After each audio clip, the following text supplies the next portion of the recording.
नाजरीन ग्रामी, इसराइल की तुर्की पर बमबारी के बाद तुर्क फ़ौजें तैयार, पाकिस्तान के JF-17 थंडर तैयार।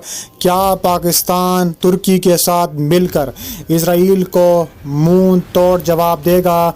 नाजरीन ग्रामी, 19 अगस्त 2026 को इसराइल ने शाम के अबू अल-ज़हूर एयरबेस पर फ़ज़ाई हमले किए। ये एयरबेस हलब के करीब शुमाल मगरबी शाम में वाक़ है। सेटेलाइट तस्वीर में रनवे पर गड़े साफ नज़र आ रहे हैं। इसराइल का दावा था कि तुर्की इस एयरबेस पर अपनी फ़ौज तैनात करने वाला था, जो इसराइल की सिक्योरिटी के लिए ख़तरा बन सकता था। इसराइली दिफाई वज़ीर काट्स ने तुर्क सदर रजब तैयब एर्दोगान को तंबीह करते हुए कहा था कि तुर्की शाम में ख़तरनाक मुहिम जोई से दूर रहे। अगर तुर्की इस तरह नहीं करता तो मुंह तोड़ जवाब दिया जाएगा। इसके जवाब में तुर्की ने इसराइली हमलों को बेहतियाती और बैनुल-अक़वामी कानून की खुल्ला खिलाफ वर्जी करार दे दिया। तुर्क दफाई वजारत ने कहा है कि हमले से पहले या इसके दौरान कोई तुर्किश फ़ौजी वफ़द वहाँ मौजूद नहीं था। शाम के वज़ीर ख़ारजा अस्साद अश-शबानी ने वाज़ेह किया है कि अबू अल-ज़हूर पर तुर्की का कोई फ़ौजी अड्डा बनाने का इरादा नहीं था। उन्होंने कहा है कि तुर्क अफसरान तरबियत और फ़ौजी ताउन के सिलसिले में वहाँ आए थे, मगर मुस्तकिल फ़ौजी मौजूदगी का कोई मंसूबा नहीं था। अमेरिका इस सूरत हाल में सालसी कर रहा है।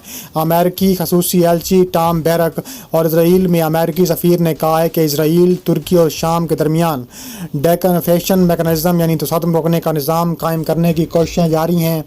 ये तनाव इसलिए अहम है क्योंकि बशार अल-असद के बाद शाम में तुर्की का असर रसूख बढ़ा है, जबकि इसराइल इसे अपनी सिक्योरिटी के लिए ख़तरा समझ रहा है। दूसरा, क्या F-17 JF थंडर तुर्की जा सकता है? अब आते हैं दूसरे सवाल की तरफ।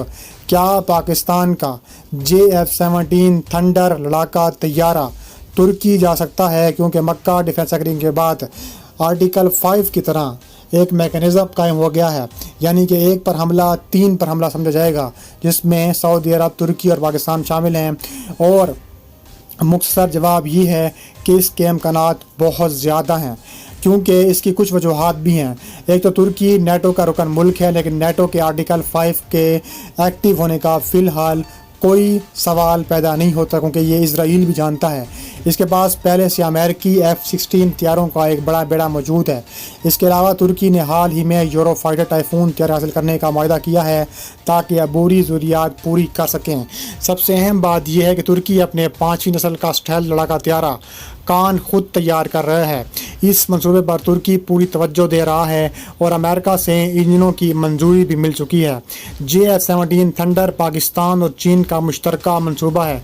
अगरचा पाकिस्तान, तुर्की और सऊदी अरब के दरमियान एक बहुत बड़ा डिफेंस एग्रीमेंट है और दिफाई ताल्लुकात बहुत ज़्यादा मजबूत हैं, और पाकिस्तान ने तुर्की के दोस्त अज़रबैजान को भी ये 17 थंडर दे रखे हैं, जिन पर तुर्क साख्ता निज़ाम भी लगाए जा रहे हैं, मगर ख़ुद तुर्की की फ़ज़ाइया के लिए JF-17 का इंतखाब नहीं किया गया।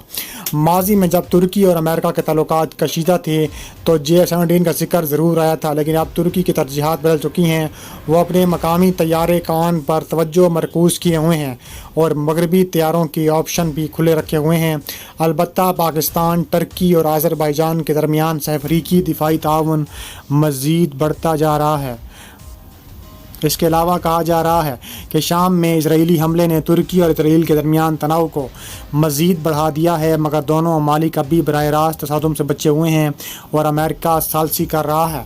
इसके अलावा JF-17 थंडर, तुर्की पाकिस्तानी फ़ौजें और सऊदी अरब की फ़ौजें भी जल्द तुर्की जा सकती हैं तुर्किश की जंग में, अगर इसराइल ने इसी तरह का मज़ीद हमला करने का फ़ैसला किया तो इसराइल की ये दोनों मुल्क ईंट से ईंट बजा देंगे। नाज़रीन ग्रामी, मशरिक़ वस्ता में ताकत के तवाज़ुन इस वक्त बदल रही हैं और तब्दीलियाँ भी बदल रही हैं। इसके अलावा कहा जा रहा है कि तुर्की मज़ीद चाहता है कि रद्द अमल दिया जाए तुर्की इसराइल को, और ऐसा रद्द अमल दिया जाए कि इसराइल की आने वाली नस्लें भी याद रखें। ترک وزیر خارجہ نے ایک بہت اہم اور ایسا جواب دیا ہے کہ اسرائیل کی آنے والی نسلیں بھی یاد رکھیں گی۔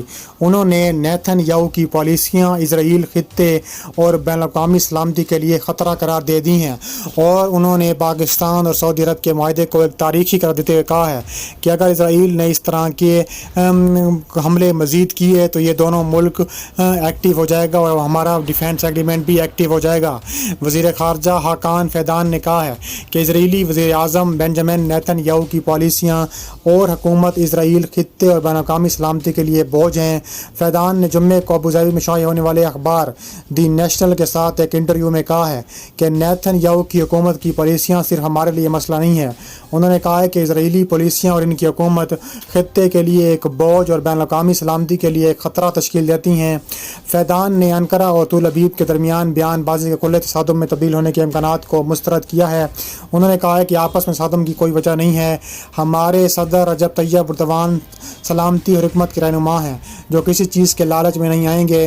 انہوں نے کہا ہے کہ یورپی رہنما اگرچہ اب اسرائیل کے خطرے کو تسلیم کرنے لگے ہیں مگر ابھی تک اس مسئلے سے نمٹنے کے لیے طریقے تلاش نہیں کر پائے، اور وارننگ دی ہے کہ شام میں پیش رفت کو عدم استحکام کی طرف دھکیلنے کی کوشش اس تاثر کو بدل سکتی ہے۔ انہوں نے کہا ہے کہ خلیج میں جنگ کی وجہ سے بین الاقوامی توجہ غزہ سے ہٹی ہوئی ہے، اور اس کے ساتھ ہی انہوں نے زور دیا کہ اسرائیل پر زیادہ بین الاقوامی دباؤ ضروری ہے تاکہ فلسطینیوں کو زیادہ بین الاقوامی انسانی امداد مل سکے۔ فیدان نے کہا ہے کہ ترکیہ خطائی تنازعات کو ثالثی کے ذریعے حل کروانے کی منفرد حیثیت رکھتا ہے۔ انہوں نے کہا ہے کہ ہم سب جانتے ہیں کہ ہم ہر تنازع کے اندر محرکات کو جانتے ہیں، اس لیے میرا یہ خیال ہے کہ اسرائیل ایسے حملوں سے باز رہے۔ فیدان نے کہا ہے کہ ہمیں ایسی صورتحال پر واپس جانا چاہیے جہاں ہر قوم کی خود مختاری اور علاقائی سالمیت کو پوری طرح تسلیم کیا جاتا ہو۔ ایران طویل عرصے سے دعویٰ کرتا آیا ہے کہ اس نے ان ملکوں میں رکھنے کے ذریعے ایک پیشکارانہ سیکیورٹی پالیسی اختیار کی ہے، بالکل اسی طرح جیسے اسرائیلی پورے خطے میں سیکیورٹی کے نام پر قبضہ کر رہے ہیں۔ اگر ہمیں ایک نئی سیکیورٹی سمجھ ملتی ہے جو ہر فریق کی حفاظت، سیکیورٹی، سیاسی خود مختاری اور علاقائی سالمیت کی منظوری دے تو میرے خیال میں یہ ایران کو بھی بتانا چاہیے کہ ہم اپنے کوششوں میں واپس جا سکتے ہیں۔